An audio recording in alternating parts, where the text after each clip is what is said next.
Streaming services will now need to show warning signs on online TV shows and movies if people are seen smoking in them.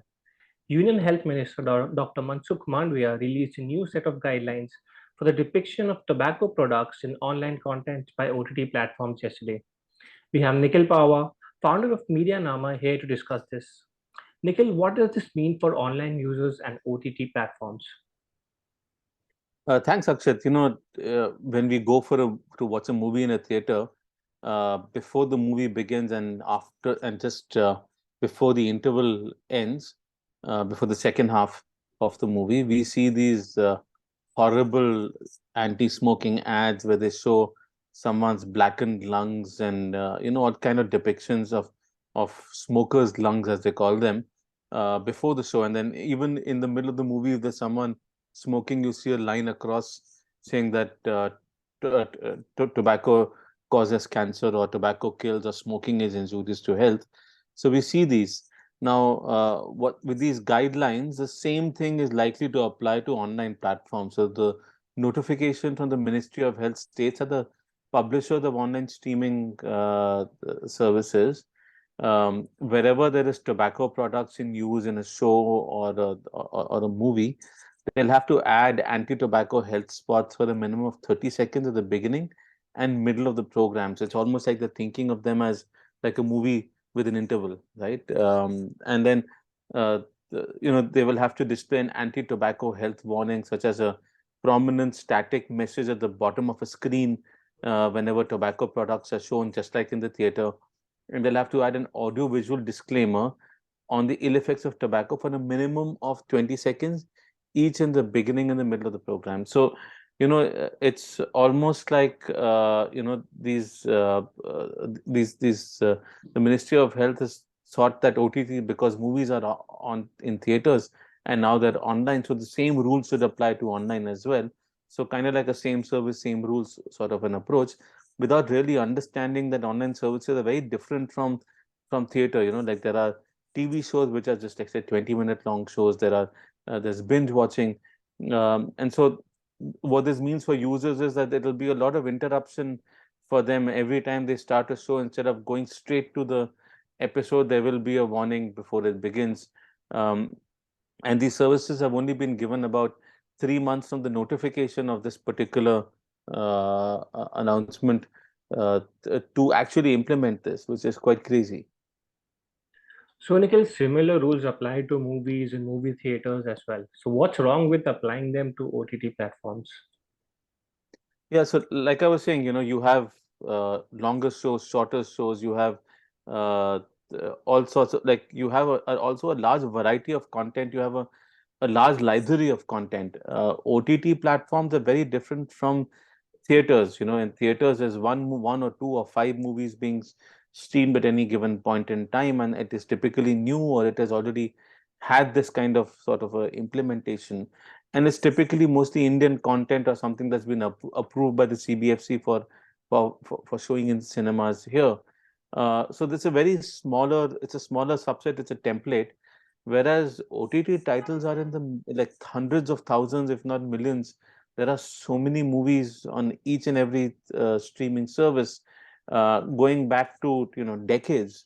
And so for an entire content library, having to figure out in each instance, modifying this content, modifying, like putting a sort of a strip that indicates when someone is smoking, identifying when someone is smoking, all of this is extremely complicated. It's not possible to do it in 3 months.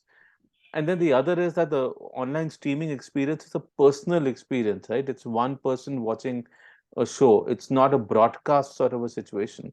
So, for each person to constantly be interrupted every time they're trying to watch something with a show, that doesn't make sense. And then if you're watching an episode and you're saying that there has to be a tobacco sort of a 20-second reel before and a 20-second reel in the middle, how will that work for a 20-minute show or a 10-minute short, right?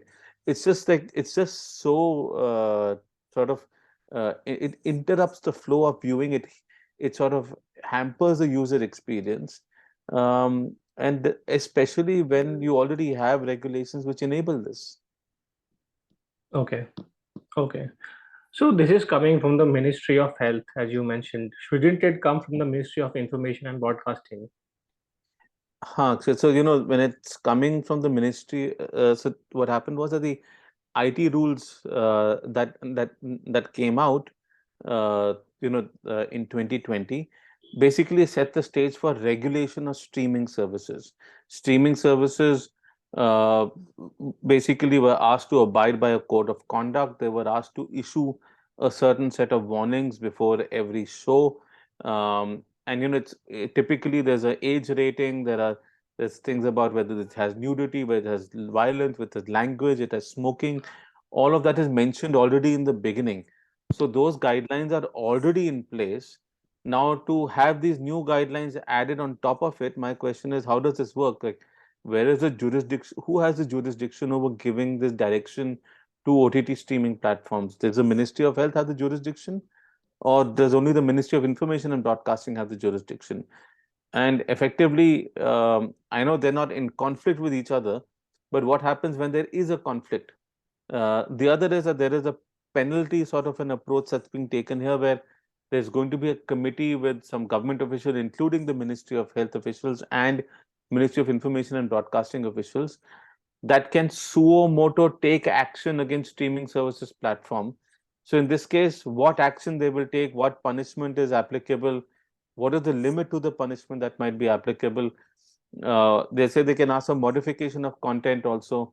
So what is the approach they're going to take? Nothing is really clarified.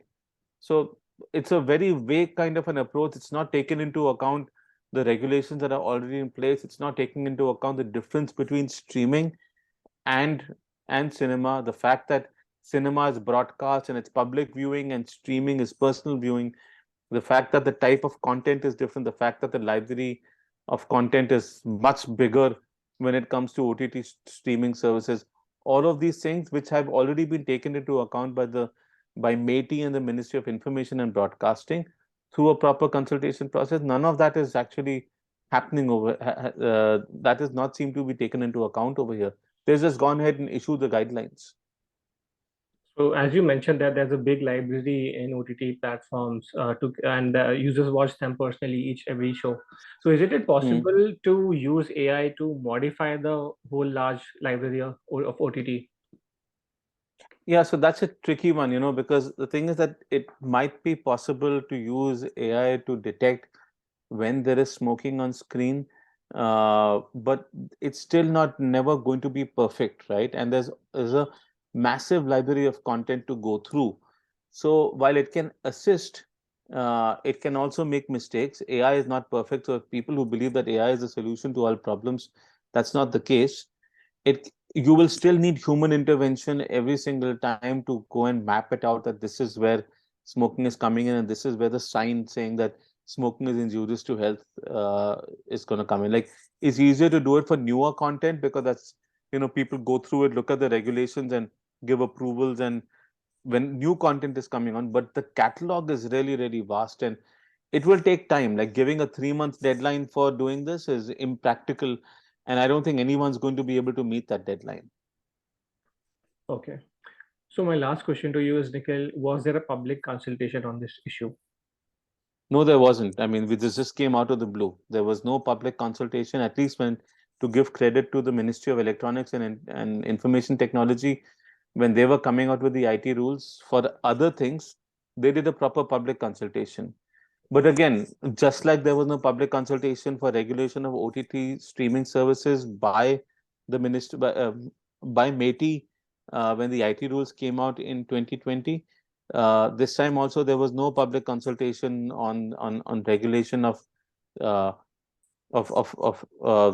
with these health guidelines as well.